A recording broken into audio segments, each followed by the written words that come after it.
Assalamualaikum warahmatullahi wabarakatuh. Nama saya Muhammad Naufal dari kelas Informatika 23A3 dengan NPM 231111000064. Saya perwakilan dari kelompok 3 yang beranggotakan Bismillahirrahmanirrahim. Assalamualaikum warahmatullahi wabarakatuh. Perkenalkan, nah, dari kelompok kami, kelompok 3 yang bernama Prabu Syarifuddin dengan NPM 23110082. Nama saya Diana Triasih. Assalamualaikum warahmatullahi wabarakatuh. Saya Neng Nadia dari kelompok 3, kelas A2. Perkenalkan, nama saya Hafiz Sangaria Bangga dari kelompok 3, NPM 2311000044. Saya Rahmat Dwi Agus Prayogi dari kelompok 3 23A1 NPM 231111000006.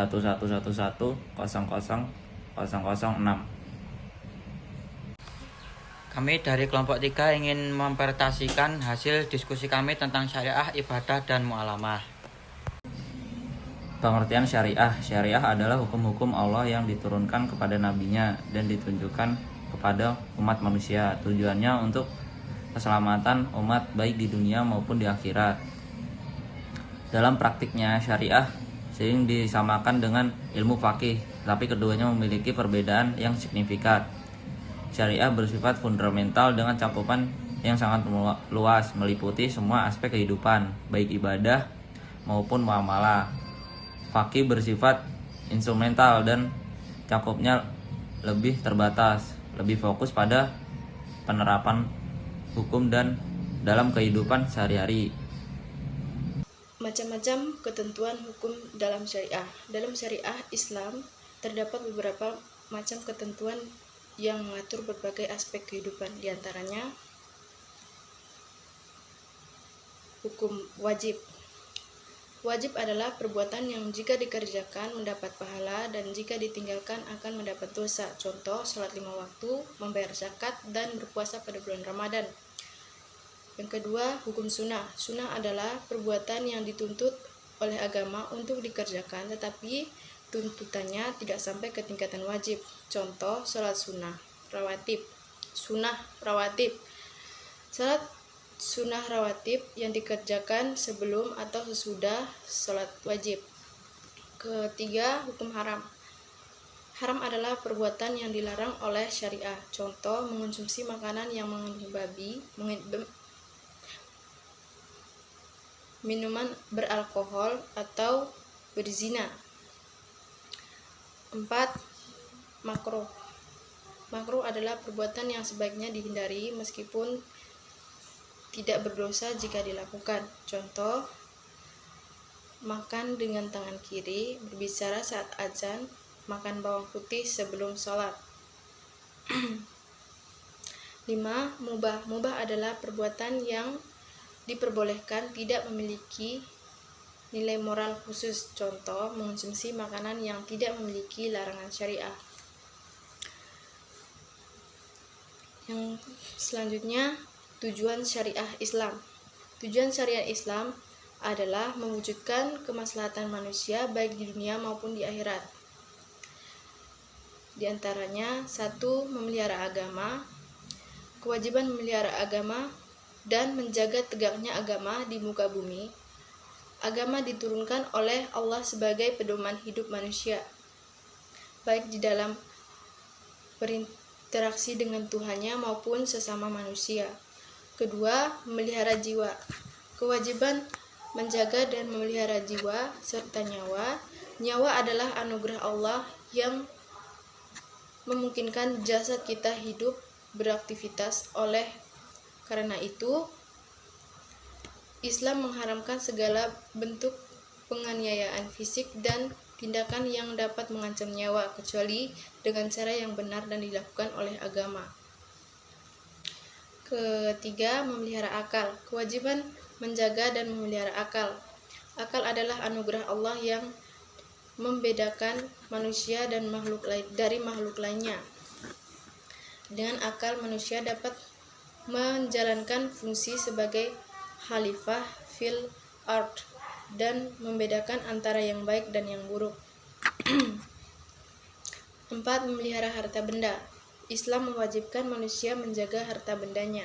Harta merupakan alat yang digunakan untuk beribadah, menghambakan diri kepada Allah, dan membantu sesama manusia melalui sedekah, wakaf, dan bantuan kepada orang-orang miskin dan anak yatim. 5. Memelihara keturunan. Islam mewajibkan manusia untuk memelihara dan menjaga keturunan yang baik. Untuk itu, Islam menganjurkan pernikahan dan melarang perbuatan zina. Tujuannya adalah agar keturunan dapat tumbuh dan berkembang dengan baik. Ruang lingkup syariah. Ruang lingkup syariah mencakup berbagai aspek kehidupan yang diatur oleh prinsip-prinsip Islam. Berikut adalah beberapa yang termasuk dalam ruang lingkup syariah, yakni hukum, ekonomi, sosial, ibadah, moral dan etika, pendidikan dan penelitian. Hukum syariah mengatur hukum-hukum yang berlaku dalam kehidupan sehari-hari, termasuk hukum pidana, hukum perdata, dan hukum keluarga. Ekonomi syariah memiliki aturan khusus dalam bidang ekonomi. Ini mencakup transaksi keuangan, perdagangan, dan pengelolaan harta. Sosial syariah juga mengatur hubungan sosial dan individu dan masyarakat.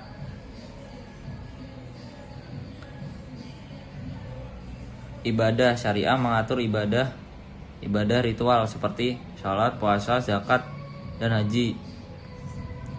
Moral dan etika syariah menekankan pentingnya moralitas dan etika setiap tindakan. Ini mencakup larangan terhadap perilaku yang merusak diri sendiri atau orang lain.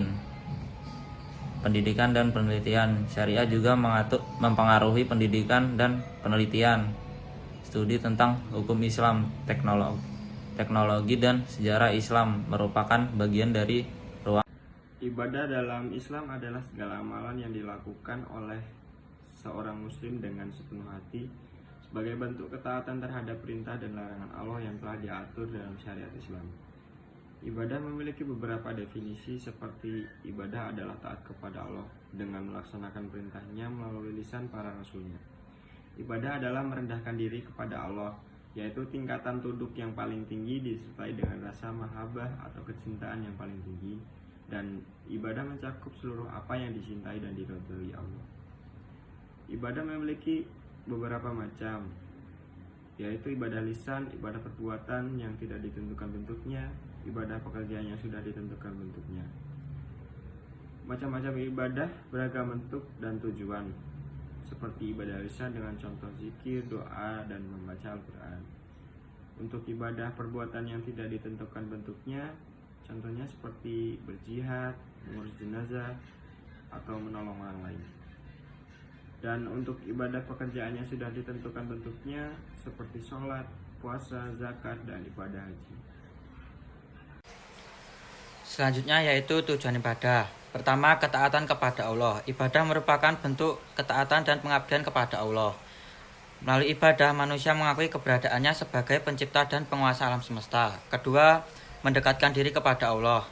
Ibadah adalah sarana untuk mendekatkan diri kepada Allah. Manusia berusaha memperkuat hubungannya dengan Sang Pencipta melalui berbagai bentuk ibadah seperti sholat, puasa, dan zikir. Ketiga, pembersihan jiwa. Ibadah membantu membersihkan jiwa dari dosa dan kesalahan. Dengan beribadah secara tulus, manusia merenungkan perbuatannya dan berusaha memperbaiki diri. Keempat, menggapai kebahagiaan akhirat. Ibadah adalah investasi untuk kehidupan akhirat. Manusia berharap mendapatkan kebahagiaan dan keberkahan di dunia dan di akhirat melalui ibadah yang dilakukan dengan ikhlas. Selanjutnya yaitu fungsi ibadah. Pertama, moralitas dan etika. Ibadah mengajarkan moralitas dan etika yang baik.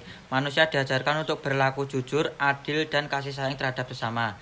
Kedua, penguatan keimanan. Ibadah memperkuat keimanan dan keyakinan manusia. Melalui ibadah, manusia mengingat Allah dan menguatkan keyakinannya terhadapnya. Ketiga, pengendalian diri.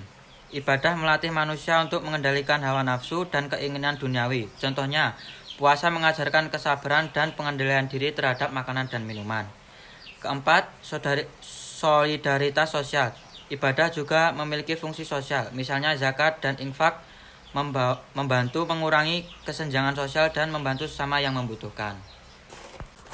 Syarat diterimanya dan cara penerimaannya. Syarat diterimanya dan cara penerimaannya ibadah dalam Islam memiliki peran yang sangat penting dalam memastikan bahwa ibadah yang dilakukan oleh seorang muslim diterima oleh Allah Subhanahu wa taala. Berikut adalah penjelasan mengenai syarat dan cara agar ibadah diterima. Syarat diterimanya ibadah. Yang pertama, ikhlas. Ibadah harus dilakukan dengan ikhlas, yaitu semata-mata karena Allah dan tanpa mengharapkan pujian dan pengakuan dari manusia. Yang kedua, mengikuti tuntunan syariat. Ibadah harus dilakukan sesuai dengan tuntunan syariat Islam yang terdapat dalam Al-Quran dan hadis. 3. Ketepatan waktu dan tempat. Ibadah harus dilakukan pada waktu yang telah ditentukan seperti sholat 5 waktu. Keempat, yaitu menggunakan niat yang jelas. Setiap ibadah harus dimulai dengan niat yang jelas dan tulus. Cara penerimaannya ibadah. Yang pertama, ketulusan hati. Ibadah yang dilakukan dengan tulus dan ikhlas akan diterima oleh Allah. Kedua, konsistensi dan kesungguhan. Ibadah dilakukan secara konsisten dan sungguh-sungguh akan lebih mudah diterima. Ketiga, berdoa dan memohon kepada Allah Subhanahu wa taala. Setelah beribadah, kita harus berdoa kepada Allah Subhanahu wa taala agar ibadah kita diterima. Yang keempat, menghindari perbuatan yang membatalkan ibadah. Beberapa perbuatan dapat membatalkan ibadah seperti dusta, makan harta haram, atau melakukan dosa besar. Nama saya Diana Triasih. Yang ketiga ada muamalah. Pengertian dari muamalah itu sendiri adalah aturan-aturan dalam Islam yang mengatur hubungan manusia dalam urusan duniawi dan pergaulan sosial. Dalam fikih, muamalah merujuk pada tukar-menukar barang atau jasa yang bermanfaat melalui proses, seperti jual beli, utang piutang, dan sewa menyewa. Berikutnya ada beberapa prinsip dari muamalah. Yang pertama, tidak menggunakan cara-cara batil. Jadi, muamalah harus dilakukan dengan cara yang benar dan sesuai dengan ajaran Islam. Yang kedua, tidak mengandung unsur riba. Jadi, transaksi muamalah itu harus bebas dari unsur riba. Yang ketiga, tidak bersifat zalim atau aniaya.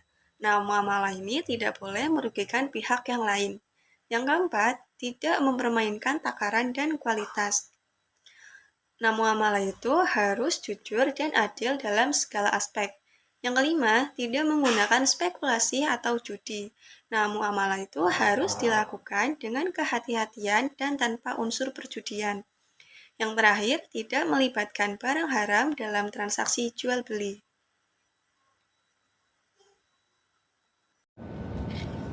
(2.3) Macam-macam muamalah. Muamalah dalam Islam mencakup berbagai bentuk transaksi dan interaksi sosial yang diatur oleh prinsip-prinsip syariat. Berikut adalah beberapa macam-macam muamalah yang relevan. 1. Jual beli atau bai. Jual beli adalah kesepakatan tukar-menukar benda untuk memiliki barang terkait selamanya. 2. Syarat-syarat jual beli meliputi pelaku, barang, dan uang transaksi. 3. Transaksi jual beli dilakukan melalui ijab kabul atau akad serah terima dan dapat diputus atau diteruskan oleh kedua belah pihak. 2. Utang piutang atau qard. 1. Muamalah ini melibatkan pemberian pinjaman dan pengembalian hutang. Syarat utang piutang meliputi kesepakatan, waktu pengembalian, dan ketentuan lainnya. 3. Sewa menyewa atau ijarah. 1. Sewa menyewa melibatkan penggunaan barang atau jasa dengan membayar sejumlah uang. 2. Contoh, menyewa rumah, kendaraan, atau alat tertentu. Keselarasan antara ketiga komponen ini memastikan bahwa kehidupan kita seimbang dan sesuai dengan ajaran Islam. Syariah mengarahkan kita dalam beribadah dan berinteraksi dengan sesama manusia, sehingga kita dapat mencapai kebahagiaan di dunia dan akhirat. Bab 3. Penutup. 3.1. Kesimpulan. Dari hasil pembahasan di atas maka dapat ditarik beberapa kesimpulan, yaitu 1. Syariah adalah hukum Islam yang mengatur seluruh aspek kehidupan manusia berdasarkan Al-Quran dan Sunnah. 2. Prinsip dasar syariah meliputi kemampuan manusia, kemudahan, ketetapan, dan tujuan kebahagiaan abadi. 3. Syariah memberikan pedoman dalam beribadah dan berinteraksi dengan sesama manusia. 2. Ibadah. Ibadah adalah hubungan manusia dengan Tuhan melalui ritual peribadatan seperti sholat, puasa, zakat, dan haji. 2. Ibadah membantu membersihkan jiwa, mengenal Allah, dan memperkuat hubungan dengannya. 3. Muamalah.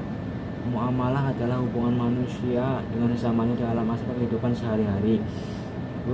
Dalam konteks ekonomi syariah, muamalah melibatkan transaksi, perdagangan, dan keuangan yang sesuai dengan prinsip-prinsip Islam. 3. Muamalah memastikan keharmonisan dalam hubungan berumah tangga, bertetangga, dan antar masyarakat. 3.2 Saran. Kami menyadari bahwa dalam pembuatan makalah ini masih jauh dari kata sempurna. Maka dari itu diharapkan bagi pembaca untuk menambah informasi dari sumber literasi lain. Hal tersebut bertujuan agar informasi dan pengetahuan yang didapat semakin lengkap. Terima kasih apabila ada kesalahan, maaf dari kelompok kami. Assalamualaikum warahmatullahi wabarakatuh. Saya sebagai Pak Perwakilan dari kelompok 3 mengucapkan terima kasih, dan jika ada salah dalam berkata-kata saya mohon maaf. Jika ada pertanyaan bisa ditanyakan di kolom classroom. Assalamualaikum warahmatullahi wabarakatuh.